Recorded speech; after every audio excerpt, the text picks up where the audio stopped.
Hello दोस्तों, नमस्कार। कैसे हैं आप सब? आई होप कि आप सब अच्छे होंगे और अपने अपने घरों में मन लगाकर बढ़िया से पढ़ाई कर रहे होंगे। तो आप पेपर का इंतज़ार ना करिए, क्योंकि आप लोगों के पास टाइम बिल्कुल नहीं है। कब कौन सी परीक्षा लग जाए, जैसे कि ये EMRS की तरीके हुआ, अचानक से डेट आई, अचानक से पेपर भी करवा लिया गया। तो बिल्कुल आप लोग बैठिए ही नहीं, लगातार लगे रहिए। तो चलिए, आज के सेशन का बिल्कुल नया प्रश्न है। आज के सेशन का पहला प्रश्न देखते हैं। आप लोगों को अच्छे अच्छे प्रश्न हैं। अब एक एक प्रश्न एक से बढ़कर एक मिलेंगे, जो आपकी परीक्षा की दृष्टि से वेरी इंपॉर्टेंट होंगे। तो इसको वन लाइनर के तरीके चाहिएगा तो नोट कर लीजिएगा, आप लोगों को हमेशा काम आएगा। मतलब कि जब तक परीक्षा नहीं होगी, वन लाइनर की तरीके रहेगा तो नोट करते रहेंगे, तो आप लोगों का एक नोट्स भी बढ़िया बन जाएगी और अच्छे से तैयार भी हो जाएगा। क्योंकि अब हम बिल्कुल बेसिक से लेकर चलेंगे। बेसिक से अच्छे अच्छे प्रश्न हैं ये। तो चलिए, आज के सेशन का पहला प्रश्न देखते हैं। आचार्य रामचंद्र शुक्ल ने हिंदी साहित्य का इतिहास के आधुनिक काल के गद्य साहित्य परंपरा का प्रवर्तन के अंतर्गत प्रथम उत्थान की काल विधि माना है। काल अवधि कैसी होगी? कब है? संवत 1925 से 1950 विक्रमी संवत तक है, या संवत 1920 से 1940 तक है, या 1940 1900 से 1940 तक है, या 1850 से लेकर 1900 विक्रमी तक है। तो क्या कह रहा है, इसमें कौन सा ऑप्शन सही माना जा रहा है? तो आप लोग बताइएगा। संवत 1925 से 1950 तक है होगा। अगला प्रश्न देखते हैं। मिस्र बंधुओं ने परिवर्तन काल की समय सीमा निर्धारित की है। मिस्र बंधु का मतलब कौन थे? मिस्र बंधु तीन लोग थे। कौन सा है? श्याम सुख, कौन होंगे? श्याम बिहारी, सुख बिहारी, सुखदेव बिहारी, और कौन थे? एक का नाम श्याम बिहारी, सुखदेव बिहारी, और एक का नाम याद नहीं आ रहा है। चलिए अभी देख कर बताते हैं। रटा हुआ है पर ध्यान नहीं आ रहा। तो चलिए आगे पहले देखते हैं, फिर उनका आगे बता देते हैं। मिस्र बंधुओं ने परिवर्तन काल को की सीमा समय सीमा निर्धारित की है। संवत 1890 से 1925, संवत 1925 से 1925 है, 1900 से 1925 होगी, संवत 1825 से 1900 तक है, या संवत 1900 से 1940 तक है। तो कौन सा सही माना है? संवत 1890 से लेकर 1925 तक का माना है। किसने माना है? श्याम बिहारी, सुखदेव बिहारी, तीनों भाई थे। श्याम सुख और देव शायद ऐसे करके हैं, रुकिए याद करके बताएंगे। तो चलिए आगे देखते हैं। अगला प्रश्न। पोर्ट विलियम कॉलेज की स्थापना हुई थी। कब हुई थी पूछ रहा है। पोर्ट विलियम कॉलेज है, पर इसकी स्थापना कब हुई थी? 1800 ईस्वी, 1900 ईस्वी में, या 1800 ईस्वी, 1850 ईस्वी, 1803 ईस्वी में? तो कब हुआ था? 1800 ईस्वी में हुआ था। अगला प्रश्न है। नासिकेतोपाख्यान के लेखक हैं। नासिकेतोपाख्यान के लेखक हैं सदल मिश्र, ईसा अल्लाह खान, लल्लू लाल, राम प्रसाद निरंजनी। तो कौन होंगे नासिकेतोपाख्यान के लेखक? कौन है? सदल मिश्र हैं। पहला ही ऑप्शन बिल्कुल सही है। अगला है। उदय उदय भान चरित्र के लेखक हैं ईसा अल्लाह खान, लल्लू लाल, सदल मिश्र, जॉन गिल क्राइस्ट। तो कौन है इसमें? ईसा अल्लाह खान होंगे। पहला ही ऑप्शन बिल्कुल सही है। आगे देखते हैं। सुख सागर की रचना किसने की है? सदा सुखलाल, ईसा अल्लाह खां, सदल मिश्र, या लल्लू लाल? तो किसने कहा है? सदा सुख लाल का है। सुख से सदा सुख याद कर लेना कि कौन होंगे? सदा सुख लाल। अगला देखते हैं। प्रेम सागर और माधव विलास के रचनाकार हैं सदा सुखलाल, ईसा अल्लाह खान, लल्लू लाल, राम प्रसाद निरंजनी। तो कौन होंगे? प्रेम सागर माधव विलास के रचनाकार कौन हैं? लल्लू लाल जी हैं। सी ऑप्शन बिल्कुल सही है। आगे देखते हैं। भाषा योग वरिष्ठ के लेखक हैं राम प्रसाद निरंजनी, सदा सुखलाल होंगे। यह है आगे का ऑप्शन। आगे है तो कौन होंगे? लल्लू लाल हैं या सदल मिश्र हैं? तो कौन है? पहले यहाँ पर देखते हैं कौन होंगे। राम प्रसाद निरंजनी, पहला ही ऑप्शन बिल्कुल सही है। आगे देखते हैं। पोर्ट विलियम कॉलेज में हिंदी के प्राध्यापक थे, प्रधानाध्यापक जिसे कहते हैं, कौन थे? जॉन गिलराइस्ट हैं, राम प्रसाद, निरंजनी, ईसा अल्लाह खान, जगत सिंह। तो कौन है? जॉन गिल क्राइस्ट थे। पहला ही ऑप्शन बिल्कुल सही है। आगे देखते हैं, आधुनिक हिंदी साहित्य में हिंदी युग का नामकरण किस रचनाकार के द्वारा किया गया था? किसके द्वारा? महावीर प्रसाद द्विवेदी, हजारी प्रसाद द्विवेदी, वैद्यनाथ द्विवेदी या राम प्रसाद द्विवेदी। तो किसने किया था? महावीर प्रसाद द्विवेदी ने किया है। पहला ही ऑप्शन बिल्कुल सही है। आगे देखते हैं, हिंदी साहित्य के आधुनिक काल को इस नाम से भी अभिहित किया जाता है। किस काल से? चारण काल, संधि काल, संधान काल या गद्य काल। तो हिंदी साहित्य के आधुनिक काल को किस नाम से जाना जाता है? गद्य काल के नाम से जाना जाता है। फोर्थ ऑप्शन बिल्कुल सही है। भारतेंदु की खड़ी बोली में रचित कविताओं का संग्रह किस नाम से प्रसिद्ध है? फूलों का गुच्छा, प्रेम मल्लिका, वर्षा विनोद, प्रेम फुलवारी। तो कौन होगा? फूलों का गुच्छा किसका है? भारतेंदु का खड़ी बोली में कविताओं का संग्रह है जो प्रसिद्ध है। अगला देखते हैं, प्रयाग रामागमन के लेखक हैं। भारतेंदु, प्रेमघन, प्रताप नारायण, अंबिका दत्त व्यास। तो कौन होंगे? सेकंड ऑप्शन प्रेमघन होंगे।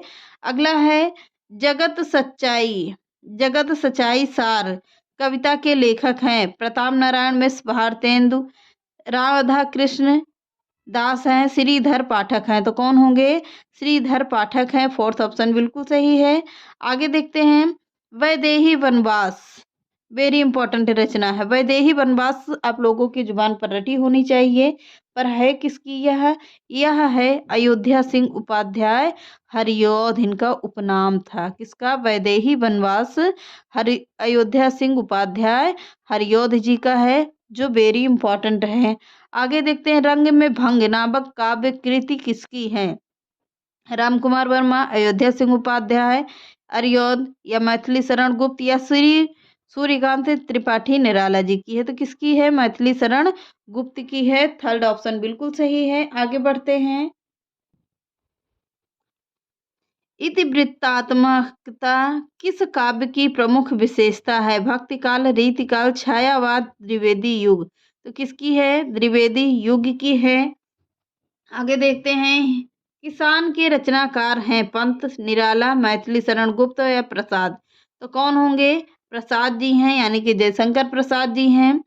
द्विवेदी युग के पूर्णतः प्रतिनिधि कवि हैं।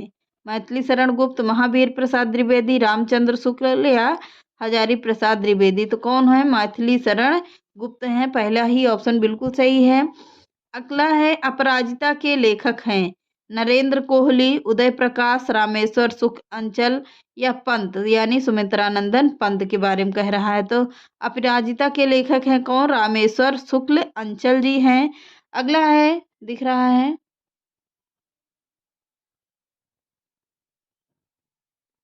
अगला देखते हैं, उर्मिला किसका प्रबंध काव्य है? दिनकर, बालकृष्ण शर्मा नवीन का है, मैथिली शरण गुप्त, जयशंकर प्रसाद।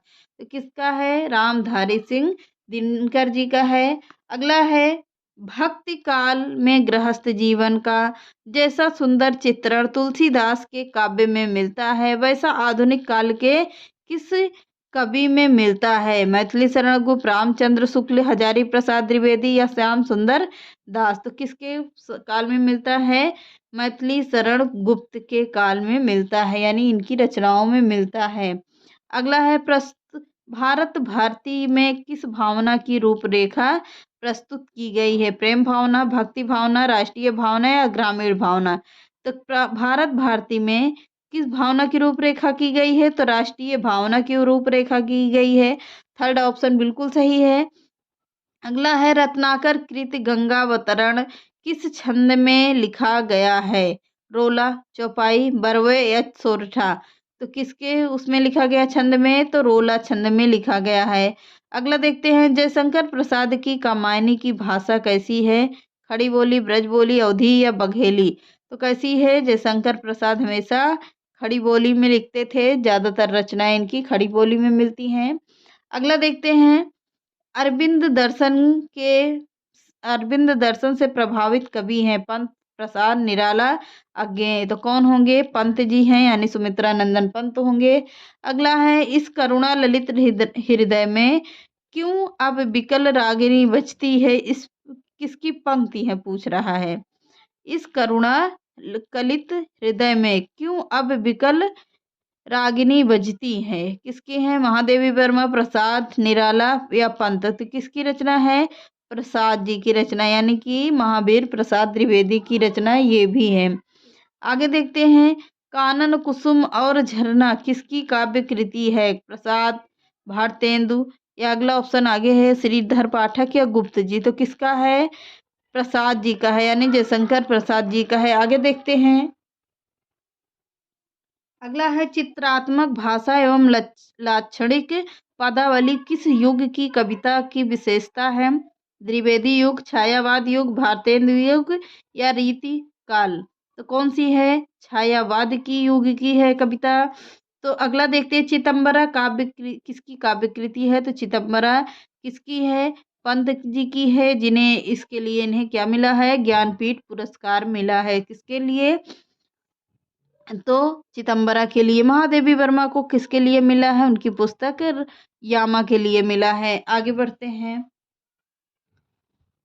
अगला है, रविंद्र कविता कानन के रचयिता है? प्रसाद, पंत, निराला, महादेवी वर्मा। तो कौन है? निराला जी है।